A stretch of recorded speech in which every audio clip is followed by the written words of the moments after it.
بسم اللہ الرحمن الرحیم۔ حقیقی آزادی حاصل کرنے کے شوقین اور حقیقی آزادی کی جنگ لڑنے والے میری بات غور سے سنیں۔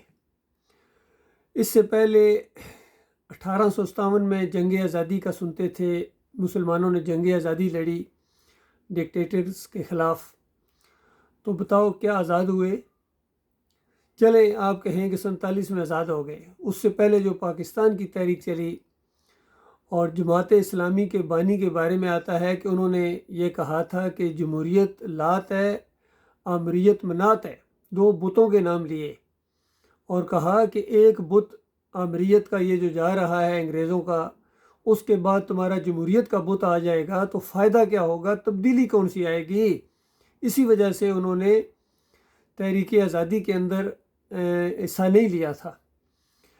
بہرحال پاکستان آزاد ہو گیا بظاہر، اور پھر وہ مودودی صاحب بھی اسی جمہوریت کے بت کی پوجا میں کود پڑے اور اقتدار حاصل کرنے کے لیے اصول چھوڑ دیے، ایمان چھوڑ دیا اور بنیاد کو چھوڑ دیا۔ پھر آج 75 سال بعد بتاؤ آزاد ہو یا غلام ہو، ابھی تک تو یہی کنفیوژن نہیں دور ہو رہی ہے۔ تو میرے پیارے بھائیوں، اگر صحیح معنوں میں مخلص ہو اپنے ساتھ، اپنی قوم کے ساتھ، اپنے ملک کے ساتھ، اور صحیح معنوں میں اصلی آزادی جس کو کہا جاتا ہے وہ حاصل کرنا چاہتے ہو، تو وہ آزادی ہے جو انبیاء نے اپنی اپنی قوموں کو کفر و شرک سے آزاد کروایا تھا۔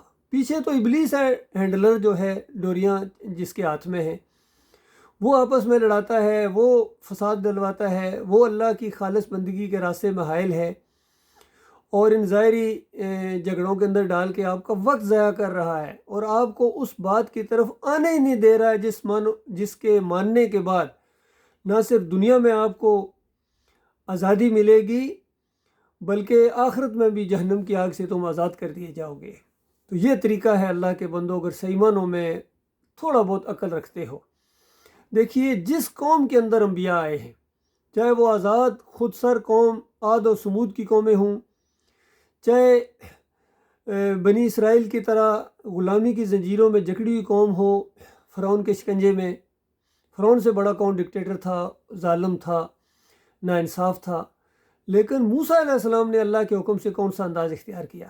توحید کی دعوت دی اور اپنے ساتھیوں کو کہا کہ اللہ کی عبادت کرو، اپنے گھروں تک کو مساجد بناؤ اور جم جاؤ ایمان خالص کے اوپر، باقی سب کچھ اللہ پر چھوڑ دو۔ مالک کے پہلے خود بندے بنو، تم خود بندے بنو گے تو آگے معاملہ اپنا نمونہ پیش کرو بندگی کا۔ اور پھر آخری نبی محمد صلی اللہ علیہ وسلم جس قوم کے اندر مبعوث کیے گئے، وہ سب سے بڑا مسئلہ ان کا معیشت کا مسئلہ تھا، جو آج ہماری قوم رو رہی ہے، قرضے ہیں، یہ ہے وہ ہے، تو اس وقت بھی یہ مسئلہ تھا، لیکن نبی علیہ السلام نے کوئی اور محاذ نہیں کھولا ہے، نہ کوئی سیاسی محاذ اس انداز سے کہ یہ اپنے ملک کے کچھ حصے آزاد کرواتے ہیں، نہ غلامی کا کوئی نعرہ بلند کیا اور نہ ہی کوئی اور معیشت کا نعرہ بلند کیا، بلکہ یہ توحید کا نعرہ گویا بلند کر دیا کہ الہکم الہ واحد۔ پہلے الہ کو پہچانو کہ تمہارا مالک کون ہے، تمہیں کس نے پیدا کیا ہے اور تمہیں کیوں پیدا کیا گیا ہے، تمہاری توانائیاں کس طرف لگ رہی ہیں، اپنی زندگی کے مقصد کے مطابق یا اس کے خلاف۔ بالکل یہی آج میرا کہنا ہے ان سارے قائدین سے، چاہے یہ سیاسی قائدین ہوں، خاص کر عمران خان صاحب اور ان کی جماعت والے، یا یہ مذہبی قائدین ہوں جتنے بھی، یا یہ ہمارے عسکری قائدین ہوں، ان کو بھی میرا یہی کہنا ہے کہ چند دنوں کی یہ زندگی ہے، آپس میں لڑتے ہوئے کیا آپ کو ملے گا بتائیے؟ ہر ایک اپنے اپنے ڈپارٹمنٹ کے اندر کام کرے تو کوئی ایک دوسرے کو جگہ ویسے بھی نہیں لے سکتا، ہر ایک نے اپنا کام کرنا ہوتا ہے۔ تو جو سب مل کے کام کریں وہ ایمان کا کام کریں، توحید کے اوپر تو کوئی اختلاف ہونا ہی نہیں چاہیے۔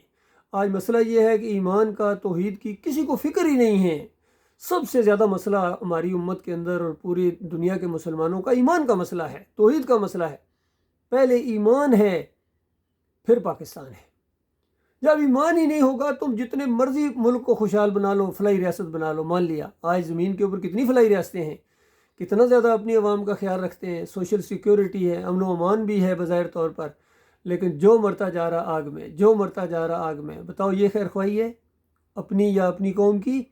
کیا وہی انداز آپ بھی اختیار کرنا چاہتے ہیں، یا یہ ہے کہ انبیاء کی سنت، خاص کر ہمارے لیے آخری نبی محمد صلی اللہ علیہ وسلم کی سنت یہ ہے کہ اپنی قوم کو ایمان خالص کی طرف دعوت دی جائے اور شرک کا سب سے پہلے رد کیا جائے کہ دیکھو یہ ملک تو لیا ہی آپ نے پاکستان کا مطلب کیا؟ لا الہ الا اللہ. تو لا الہ الا اللہ کا مطلب تو سمجھو. لا الہ الا اللہ کہنے کے بعد یہ کوئی اور معبود ہو سکتا ہے، کوئی اور مشکل کشا ہو سکتا ہے، داتا دستگیر ہو سکتا ہے؟ جو آپ نے فوج تیار کی ہوئی ہے، ہر شہر کے ہر کونے کے اوپر، نکر کے اوپر ایک بابا بیٹھا ہوا ہے مزار کی شکل میں، اور اس کو قوم پوج رہی ہے، چادریں چڑھا رہی ہے، عرس کر رہی ہے، چڑھاوے چڑھا رہی ہے، اولادیں مانگ رہی ہے، اندازہ کگو کوڑے، گامے شاہ، پتہ نہیں کون کون سے عجیب و غریب ان کے نام ہیں. تو وہاں جا کے خواتین جاتی ہیں، مرد جاتے ہیں، بڑے بڑے افسر جاتے ہیں، اندازہ لگائیے، وہاں جا کے دیگیں چڑھاتے ہیں اور فریادیں کرتے ہیں، اور وہاں سے کھوٹی کھری کر وہاں سونے کے دروازے، اندازہ لگائیے، قوم کے قرضے ان سے اٹھائے نہیں جا رہے ہیں، پوری دنیا کے قرضے ان کے کندھوں کے اوپر ہیں. اور حیرت ہوتی ہے کب اتاریں گے، کیسے اتاریں گے؟ لیکن قبروں کے اوپر، مزاروں کے اوپر سونے کے دروازے لگے ہوئے، اندازہ لگائیے. یہ عقیدت، یہ شرک والی عقیدت ہے. ہمارے عمران خان بھائی بھی جا کے سجدہ کرتے ہیں گنج شکر، اور جب پوچھا گیا کہ آپ نے کیا کیا، کہتے ہیں نہیں یہ محبت کا سجدہ ہے، یہ شرک والا نہیں ہے. شرک تو مسلمان کر ہی نہیں سکتا. لا الہ الا اللہ محمد رسول اللہ پڑھنے والا کیسے شرک کر سکتا ہے؟ اور یہی شرک ہوتا ہے جو آپ نے کیا ہے، اس سے توبہ کرو. اور پھر ابھی بار بار کہنا کہ میں لا الہ الا اللہ کو مانتا ہوں، میں اللہ کو مانتا ہوں. اللہ کو نہیں مانتے ہیں.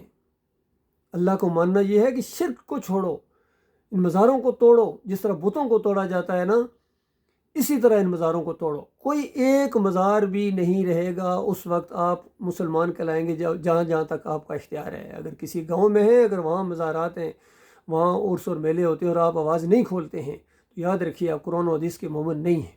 اسی طرح پاکستان کے اندر یہ مزاروں کی پوجا ہو رہی ہے، پیروں کی پوجا ہو رہی ہے، تعویذ گنڈا، امام زامن، واسطے، وسیلے، 12ویں 11ویں، 10 محرم کی شربت، جمہوریت کا مشرکانہ نظام، اگر یہ چل رہا ہے تو، اور اگر ہمارے قائدین اور لوگ عوام جو بھی چاہے دینی ہو، عسکری ہو، یا کوئی بھی لیڈر ہو یا عام عوام ہو، اگر ان کے خلاف وہ زبان نہیں کھول رہے ہیں، لوگوں کو اس کی انجام سے خبردار نہیں کر رہے ہیں، تو پھر وہ ایمان کا تقاضا پورا نہیں کر رہے ہیں.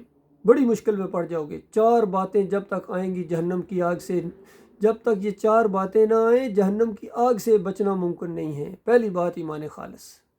والعصر ان الانسان لفی خسر. مالک قسم کھا کے کہتا ہے کہ انسانیت گھاٹے میں، نقصان میں ہے.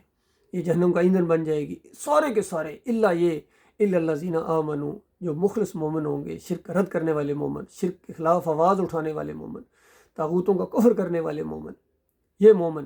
اور اس ایمان کے بعد پھر عمل صالح ہے، صلاۃ ہے، صوم ہے، عمرہ ہے، حج ہے، زکوٰۃ ہے، جو عمل ہے، والدین کی خدمت ہے، پڑوسیوں کے حقوق ہیں، ملک و قوم کی خدمت ہے، جتنا بھی کچھ ہے ایمان کے بعد ہے.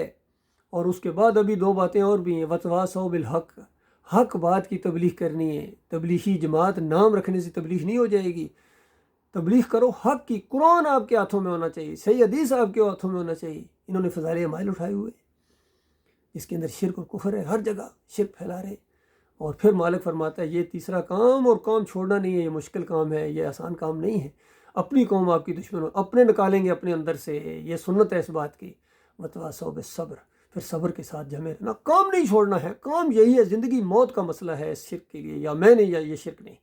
اس انداز سے یہ دعوت اٹھی. اللہ کے بندو اس کا ساتھ دو، اور پہلے ایمان کو پھر تازہ کرو. لا الہ الا اللہ محمد رسول اللہ سمجھ کے پڑھو کہ اللہ کے علاوہ کوئی معبود نہیں ہے، اور محمد صلی اللہ علیہ وسلم ہمارے لیڈر ہیں، قائد ہیں، رسول ہیں. ان کی پیروی کرنی ہے، اللہ کا حکم ہے یہ، اور ان کی بات کے مقابلے میں کسی کی بات کو نہیں مانا جائے گا. جو یہ کام کریں گے، جو یہ بات مانیں گے، وہ ہمارے بھائی ہیں، وہ ایک اللہ کی جماعت ہے، اور وہی اللہ کے ہاں کامیابی حاصل کرنے والے ہیں. اللہ تعالیٰ غور و فکر کرنے کی توفیق عطا فرمائے.